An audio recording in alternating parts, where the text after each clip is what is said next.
All right, so I know I promised that I would show you the install, but this was kind of chaos and it's not my fault.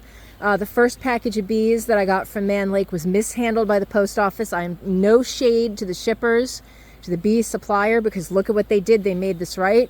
The first package of bees was 75% dead. The queen was dead. I did a split. I pulled in some frames from the Italians over there. It didn't work. So they sent the package and it arrived today, and I was not expecting it to arrive today, so I didn't have a chance to set anything up other than the rubber band that I had set up before. So I went ahead and I did the install. So you can see the package there on the ground. You still see some girls coming out of it. That's just an old frame and some drone comb to give them the ladder to come up.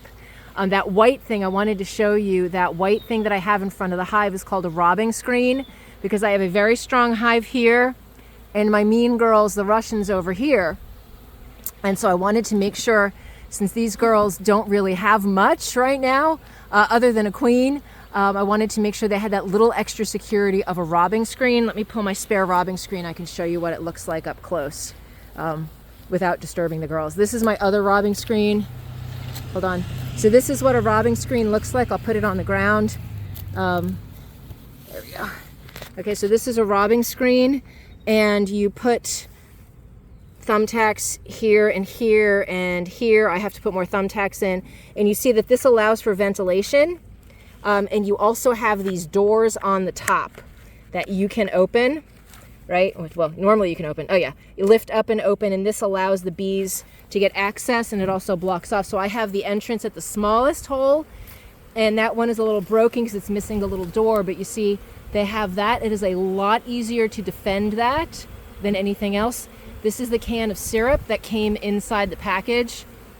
Some of them are still working on it, but you can see, now we don't have a beautiful bee march because this was, like I said, kind of chaos, and I had to move my split out of here, and I had to move it away into another part of the yard.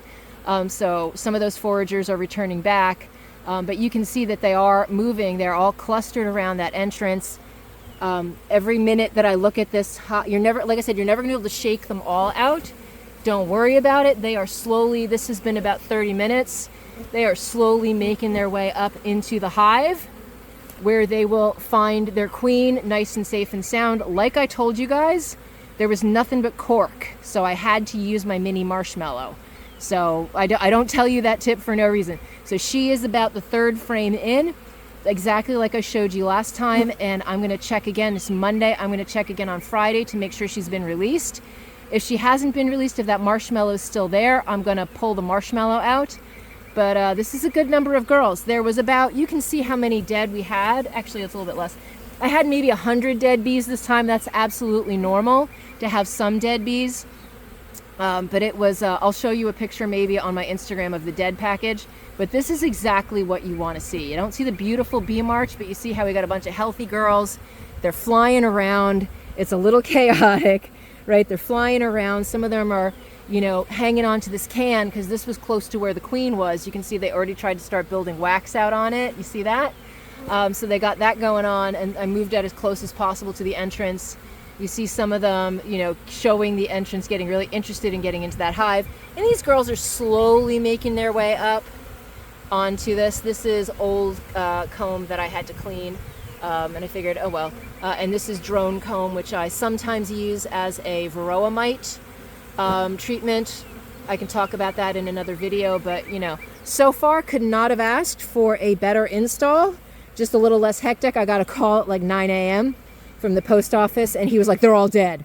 So I came expecting dead, so I had nothing prepared. So this was, I wanted to get them in the hive as soon as possible. It's about noon now, so they're gonna have a good probably 5 or 6 hours before the temperature drops enough where they're gonna be really like they gotta get in the hive. I have every confidence that they will by that point. But you see, this is almost exactly what you want your install to look like.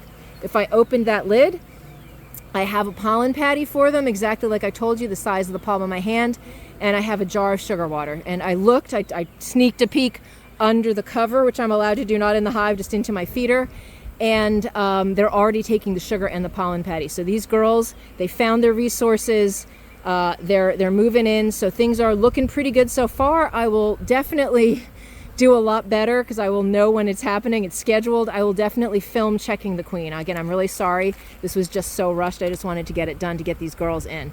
All right, thanks. Bye.